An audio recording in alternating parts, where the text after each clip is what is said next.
Hello. Today we are going to do Chapter 4, Section 2, Day 2. We're going to look at correlation and the coefficient of determination. Okay, so quick review. Correlation measures the direction and the strength of a straight line relationship. So it tells me whether my two variables have a positive relationship or a negative relationship. It tells me whether or not my variables have a linear relationship or a nonlinear relationship. It tells me whether the relationship is strong, weak, or none at all. The regression line draws a line to describe, it visualizes that relationship. Some important facts. Correlation and regression describe linear relationships. Prediction outside of the range of data is risky. Don't do it. Okay, you can only predict for data inside your range of data or just a little bit on the outside. But if it's too far on the outside, it's too risky. Okay, you're not going to get an accurate answer. It strongly is affected by outliers. So if your data has an outlier, the correlation and the regression equation will be affected. The regression line passes through the point average of X, average of Y. And switching X and Y does not affect the correlation, but it does affect the regression line. It'll give you a totally different regression line if you put the X and Y in backwards. Okay, the coefficient of determination is the correlation squared. It's the fraction of the variation in the values of Y that are explained by the regression line.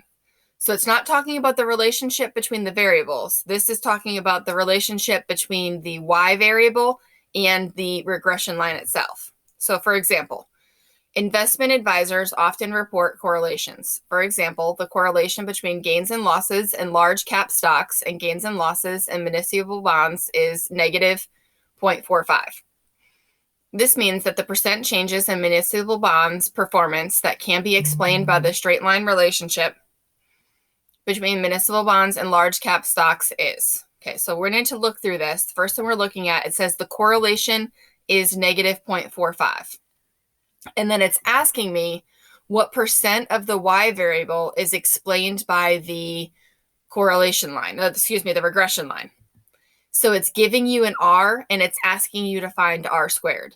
So if you use your calculator and you type in negative 0.45 squared, that'll give us our answer, okay, which is 20%. Okay, second example. A study showed that students who study more hours tend to do better on stats exams. In fact, the number of hours studied explained 81% of the variation in exam scores among students who participated in the study. What is the correlation between the hours studied and the exam score? So they're telling me that the Y variable is explaining, that 81% of the Y variable, which is the exam scores, so 81% of the variation in exam scores is explained by the regression line. Okay, so explained by, variation, those are all keywords to tell you that you are using or you're given R squared. And they're given R squared and they're asking us to find R. So again, explained by, variation in, those are two keywords that tell you you're given R squared. And now to find R, I'm going to square root it. Okay, so now there's a trick here because we need to be very careful. Because if I take the square root of 0.81, because 81% would be 0.81, I get 0.9. But technically it's plus or minus. But look, 0.9 and negative 0.9, both are the answers. So I need to look and see what the study is talking about. A study shows that students who study more hours, okay, so hours are going up, better on stats exams. So the Y variable is going up. So I have a positive and a positive, which means my correlation has to be positive, which means 0.9 is my correct answer. Okay.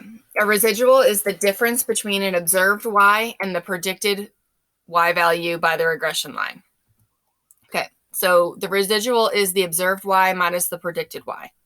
So for example, the equation of the regression line is Y equals 3 plus 2x. What is the residual for the 0.1 4. Oh, it should be 1.5, shouldn't it? Well, never mind. It's a point. The regression line doesn't have points exactly on there. That's right. Okay, never mind. Sorry I said that. Okay, so let me start over. Scratch what I just said. It was not correct. Example 3. The equation of the regression line is y equals 3 plus 2x. What is the residual for the point 1, 4? So this 1, 4 is the point that's observed. So that is the data point that I've gathered. Now remember, your regression line may or may not hit the points exactly. Some of your points will be under the regression line. Some of your points will be over the regression line. So I'm going to use my regression line to provide a prediction. So if x is 1, and if I plug 1 in for x, I get 3 plus 2 times 1, which will be 3 plus 2, which is 5. So the predicted y value is 5. The observed y value is 4. So now to find the residual, we're going to do the observed y minus the predicted y. So again, the observed y is 4. The predicted y is 5. I'm going to plug those in. 4 minus 5. Now, think about my prediction value. Is my prediction value over my observed value or under my observed value? You're right, it's over. That means my residual is going to be negative, and it's a over prediction. All right, so let's look at another example. The data below shows the relationship between the centimeters of accumulated ice and the number of power outages in a Midwestern state during a storm. It's fabricated. That means I made it up, just to give you an example here. So we've got accumulated ice, and we've got some centimeters, and we've got the number of power outages. Okay, so let's look. What is the correlation between the variables?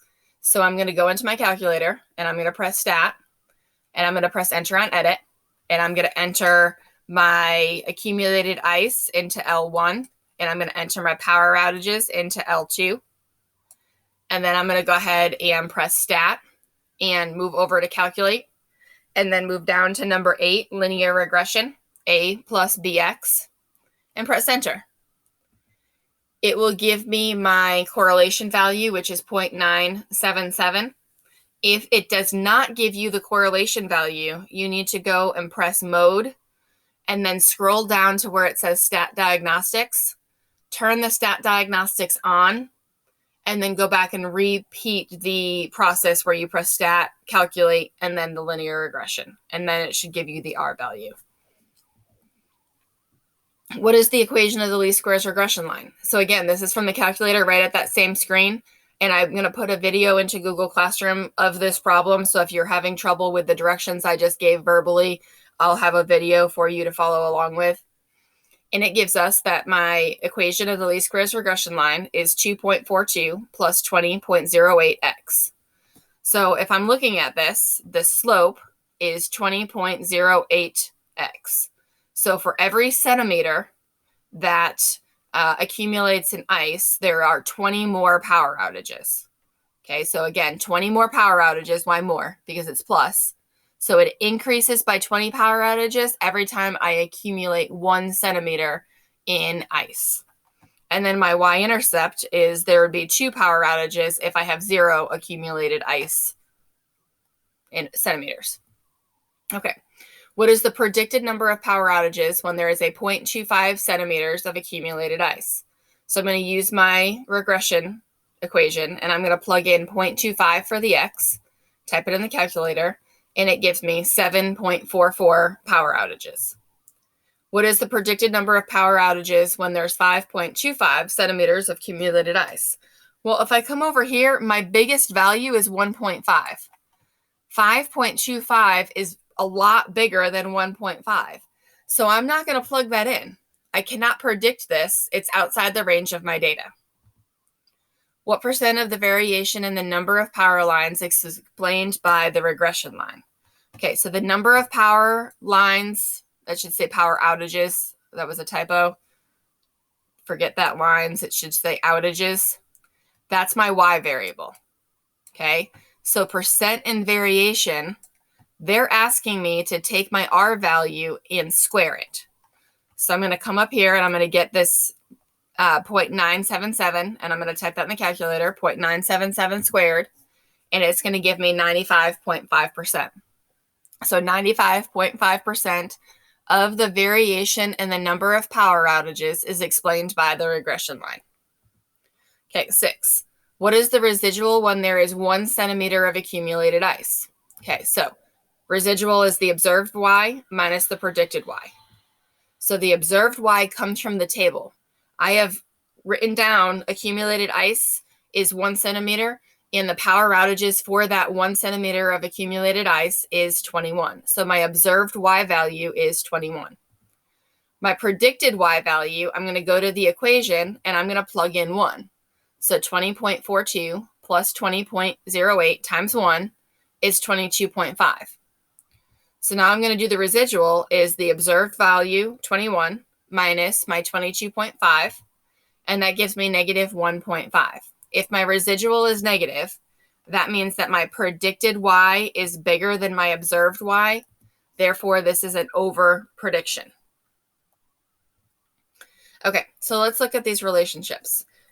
X, Y meaning variables. So if I have the explanatory variables, it is directly responsible for causing the Y variable to happen. Okay, so for example, the accumulated ice caused the power line to fall. Okay, more accumulated ice meant more power lines were going to fall. B, the common response. Okay, so X and Y are linked, but they're not linked because of causation. They're linked by a third variable. So for example, the number of accidents and the amount of light seem to have a correlation, but the accumulated ice actually connects the two variables.